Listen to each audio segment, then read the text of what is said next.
போது போயிட்டு வரணும். இல்லைன்னா நம்ம அந்த இடத்துக்கு போக வேண்டிய அவசியம் கிடையாது. போகலாம், போகக்கூடாதுன்ற கிடையாது. தேவையில்லாமல் நம்ம போய் அங்கே இது பண்ணணும்னு இல்லை. எல்லா தெய்வமும் ஒன்று தான். இன்றைக்கி இந்த கோயிலுக்கு போகக்கூடாது, அந்த கோயிலுக்கு போகக்கூடாதுன்னு இன்றைக்கி மிகப்பெரிய ஒரு போராட்டம் நடந்துட்டுருக்குது, கோயிலுக்கு போகக்கூடாது அப்படின்னு சொல்லி. சரிங்களா? அப்படியெல்லாம் ஒன்றுமே கிடையாது. சரிங்களா? எந்த கோயிலுக்கு வேணாலும் போகலாம், எங்கே வேணாலும் நம்ம என்ன பண்ணலாங்க, பண்ணலாம், பார்க்கலாம். சரிங்களா?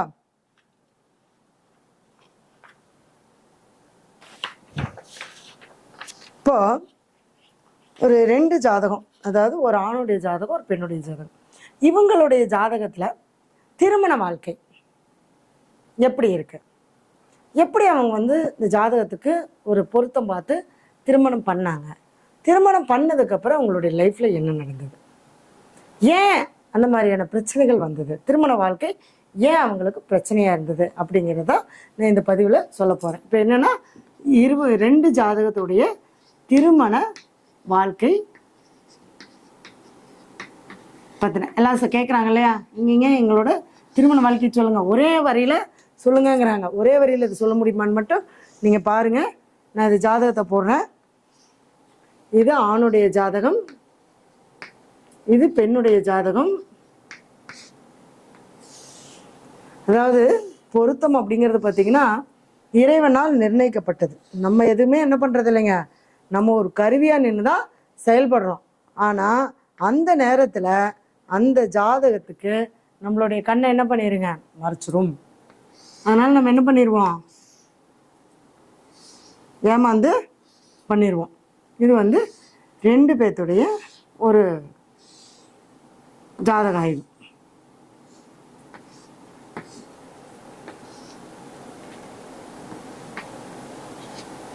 சரிங்களா?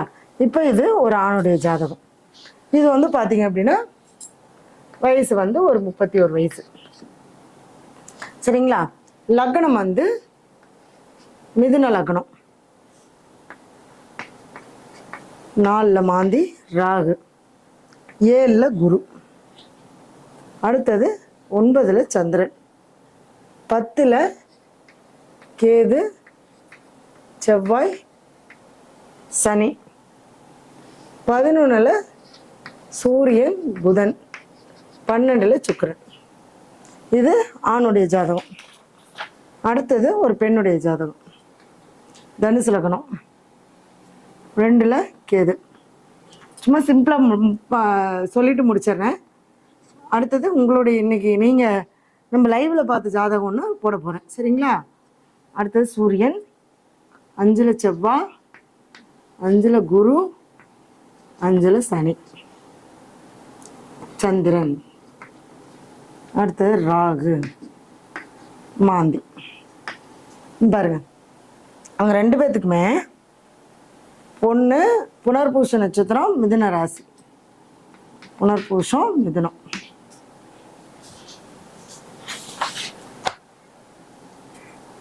பையன் சதய நட்சத்திரம், கும்பராசி.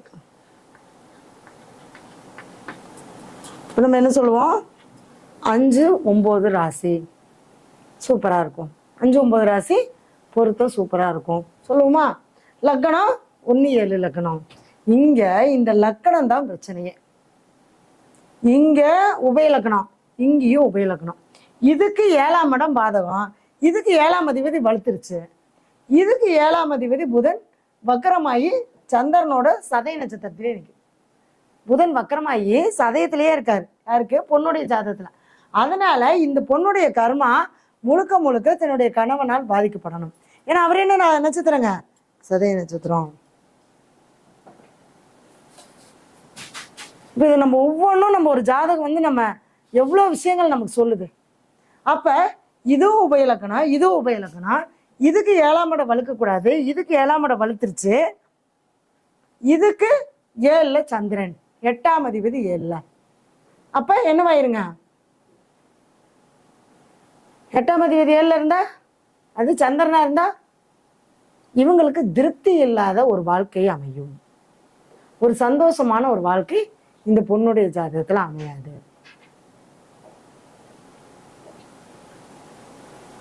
அடுத்தது ரெண்டு பேர்த்துக்குமே நடக்கிற திசை ஒரே திசை, சனி திசை. இதனால தான் பெரியவங்க என்ன சொன்னாங்க, கூட்டு திசையில் கல்யாணம் பண்ணாத. ஒரே திசை நடந்தால் கெட்டது நடந்தாலும் ஒன்றாத்தான் நடக்கும், நல்லது நடந்தாலும் ஒன்றாத்தான் நடக்கும். இப்போ இந்த பையனுடைய ஜாதகத்தை பார்த்தீங்க அப்படின்னா லக்ன புள்ளி ராகுவுடைய சாரத்தில், இதுவும் ராகுவுடைய சாரத்தில். இவங்க என்ன நினைக்கிறாங்க அப்படின்றத கண்டுபிடிக்க முடியாது. ஆனால் ராசி 5, 9 தான். என்ன பிரச்சனை வந்தாலும் பிரச்சனை வரும், ஆனாலும் சேர்ந்து வாழ்வாங்க. அதுதான் நம்மளுக்கு வேணும். பிரச்சனை வந்தாலும் சேர்ந்து வாழ்ந்துருவாங்க. ஆனால் பிரச்சனை நடந்துட்டு இருக்கு, புரியுதுங்களா? அப்படி நம்ம 5ஆம் இடம் வளர்த்துருக்கு. அப்போ குழந்தை பிறப்பு அப்படிங்கிறது கண்டிப்பாக உண்டு. அப்போ குழந்தை பிறந்துருச்சு. அதுலேயும் பாருங்க, இவங்க ரெண்டு பேர்த்துக்குமே குரு முடக்கு, லக்ன முடக்கு, இங்கே லக்ன முடக்கு. ரெண்டு பேருமே லக்ன முடக்காகி போச்சா. இந்த முடக்காதிபதி தான், லக்ன முடக்காதிபதி தான் யாருங்க, புதன். புதன் தான் எங்கே இருக்காரு, சூரியனோட இருக்கார். அப்போ இவருக்கு சூரியனும் முடக்கு. ஆனால் அது எழுதுறதுக்கு இது இல்லை, அதனால. ஏன்னா சூரியன் நிற்கக்கூடிய நட்சத்திரம் அஸ்வினி நட்சத்திரம், புதன் நிற்கக்கூடிய நட்சத்திரம் பரணி நட்சத்திரம். அப்போ 3ஆம் இடம் முடக்கு. அடுத்தது இங்கே பாருங்க, ரெண்டு பேர்த்துக்குமே ஒரே இடத்துல மாந்தி. மாந்தி தான் நம்ம கவனிக்கணும், சரியா? இதுக்கு மாந்தி உத்தரத்தில், இதுக்கு மாந்தி அஸ்தத்தில். இது பெண்ணுடைய ஜாதகத்தில் சந்திரனுடைய நட்சத்திரத்திலையும், பையனுடைய ஜாதகத்தில் உத்தரத்துலேயும் இருக்கு. இந்த லக்னத்துக்கு 4ஆம் இடத்துல, இந்த லக்னத்துக்கு 10ஆம் இடத்துல. இப்போ 4, 10 சுகஸ்தானம் அவுட்டு, தாயாரால் பாதிப்பு. இந்த பொண்ணுக்கு அது 10ஆம் இடமா போச்சா, மாமியார் வீடு, மாமனார் வீடு. அங்கேயே மாந்தி. இது சூரியன், இது சந்திரன். அப்பா அம்மாவானதுக்கப்புறம் குழந்தை கன்சீவ் ஆனதுக்கப்புறம் இவங்களுக்குள்ள அந்த பிரச்சனைகளை கொடுக்கும். நடந்துட்டு இருக்கிற திசை வேற, சனி திசையில புதன் புத்தி. புதன் இவருக்கு முடக்கு. அப்போ புதன் முடக்கா இருந்தால் என்ன பண்ணுவாருங்க, 4ஆம் அதிபதியும் புதனே தான். அப்போ தன்னுடைய புத்தியை இழந்துருவாரு. அப்போ தன்னுடைய புத்தி தன்கிட்ட வேலை செய்யாது. அப்போ இவர் எதையுமே யோசிக்க மாட்டாங்க. ஏன், என்ன நடக்குது, எப்படி நடக்குது, எதனால் நடந்தது அப்படிங்கிறது தெரியாது. புதன்னாலே அறிவு இல்லையா? ஏன்னா 3ஆம் அதிபதி முடக்காய் போச்சு. இப்போ 2 கிரகமும் சேர்ந்து எங்கே பார்க்குதுங்க, 5ஆம் இடத்தை பார்க்குது. முடக்காதிபதி 2 பேரும் 5ஆம் இடத்தை பார்க்குறாங்க. 1, 3, 5ஆம் இடமும் முடக்கு. சந்திரன் சதயத்தில் இல்லை, அப்போ 5ஆம் இடமும் முடக்கு. இப்போ பெண் குழந்தை பிறந்தது, சுக்கிரன் ஆட்சி. அப்போ பெண் குழந்தை பிறந்ததுக்கப்புறம் பெண் குழந்தை கன்சீவ் ஆனதுலேருந்து அவங்களுக்குள்ள ப்ராப்ளம். ஆனால் கண்டிப்பாக 2 பேரையும் சேர்த்து வாழ வச்சிடலாமான்னா கண்டிப்பாக வாழ வச்சிடலாம். ஏன்னா ராசி ரெண்டுமே 5, 9 ராசி. நிறைய ஜாதகம் பொருத்தமே இருக்காது, லக்னம் பொருத்தம் இருக்காது, ராசி பொருத்தம் இருக்காது.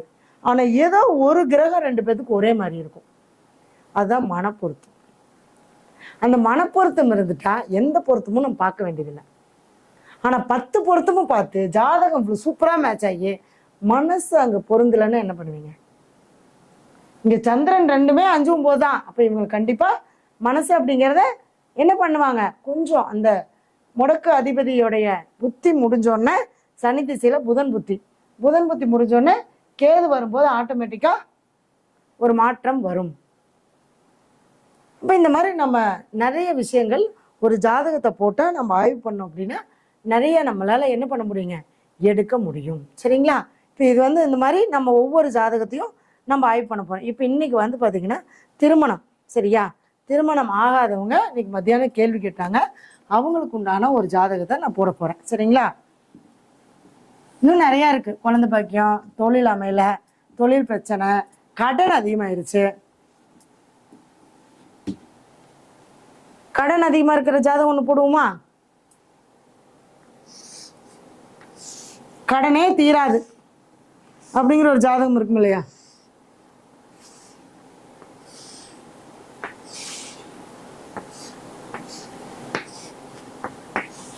இது கடன். இவனுடைய கர்மாவை அனுபவிக்கிறது கடன் தான் அப்படிங்கிற மாதிரி ஒரு ஜாதகம் போடுவோமா? ஏன்னா இன்னைக்கு இருக்கிற பிரச்சனையே என்னங்க? கடன் தான். கடன் எதனால் வருது?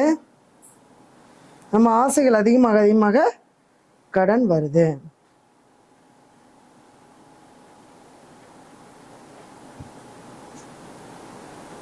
ஆசைன்னா என்னங்க? முதல்ல அந்த காலத்தில் 2000 ரூபாய்க்கு ஃபோன் வாங்கினோம். இன்றைக்கி 30,000 ரூபாய்க்கு ஃபோன் வாங்குகிறோம், 50,000 ரூபாய்க்கு ஃபோன் வாங்குகிறோம். 2000 ரூபாய்க்கு வாங்கும்போது கொஞ்சம் கொஞ்சமாக சேர்த்து வச்சு கையில் காசு கொடுத்து வாங்கினோம். இன்றைக்கி ஃபோன் வாங்கியில் இஎம்ஐயில் போட்டு வாங்குகிறோம். ஈஸியாக இருக்குது. இஎம்ஐயில் வாங்கும்போது கடனை கட்டும்போது தான் மிகப்பெரிய வருத்தத்தை கொடுக்குது.